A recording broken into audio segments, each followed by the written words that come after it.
புதிய மருமகள்.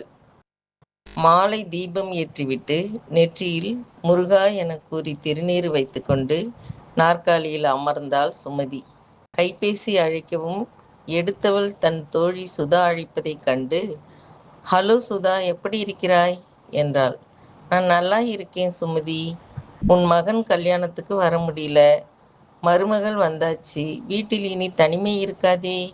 ரவியின் இழப்பையே எண்ணிக்கொண்டு இருக்காமல் இனிமேலாவது நல்லா சாப்பிடு, சிரித்து கொண்டே இரு. இப்போது சமையல் வேலையிலிருந்து ரெஸ்ட் தானே. பழையபடி கதை கவிதை எழுதவும் படிக்கவும் தொடங்கு.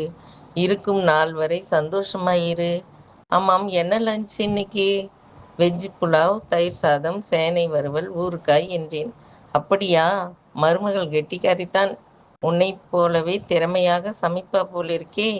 நீ கொடுத்து வச்ச சுமதி. உன் மருமக பேர் என்ன? வீடு மாறிவிட்டதாய் கேள்விப்பட்டேன். பாண்டியிலா இல்லை சென்னை போயிட்டியா? அட்ரஸ் அனுப்புடி, 2 நாளில் வரேன். அடுக்கடுக்காய் கேள்விகளுடன் பரபரப்பாய் பேசும் தன் இனிய சிநேகிதி சுதாவை எண்ணி சிரிக்கிறாள் சுமதி. என் மருமகள் டைம் தவறாமல் எல்லாமே செய்து என் ரூமிலேயே கொண்டு வந்து கொடுத்துடுவா. சமையலும் நல்லாவே இருக்கும்.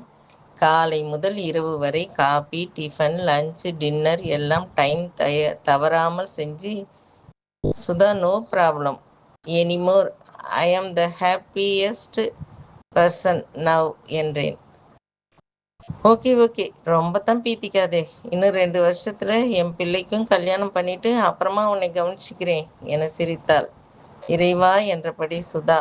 அட்ரஸ் அனுப்பி இருக்கேன் பாருடி. அந்த பக்கம் சுதா அலறிய அலறல் கேட்ட Sumathi, cool down Sudha, it's all in the game. விதி வலியது என்பார் ரவி. அடிக்கடி விதியை வெல்ல யாராலும் முடியாது. Take it easy. நான் சந்தோஷமாகவும் நிம்மதியாகவும் இருக்கேன்.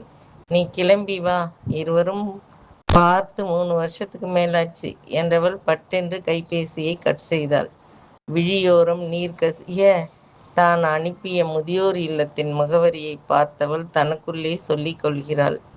எந்த மருமகளாலும் என்னை இவ்வளவு சிறப்பாக பார்த்து கொள்ள முடியாது இல்லையா ரவி? என்னுள் நீ, உன் நினைவுகள் கூடி பேசிவிட சில நல்ல இதயங்கள். இதைவிட வேறென்ன வேண்டும்? நாம் வணங்கும் சிவனும் பாபாவும் உடன் இருக்கிறார்கள். ரவி, இந்த சொந்தம் போதும். இறைவா என்றபடி கீதை படிக்க அமர்கிறாள் சுமதி. அவள் வாழ்வில் அமைதி நிலவ வேண்டுமோமா? கதை எழுதியவர் வசுமதி ரவிக்குமார்.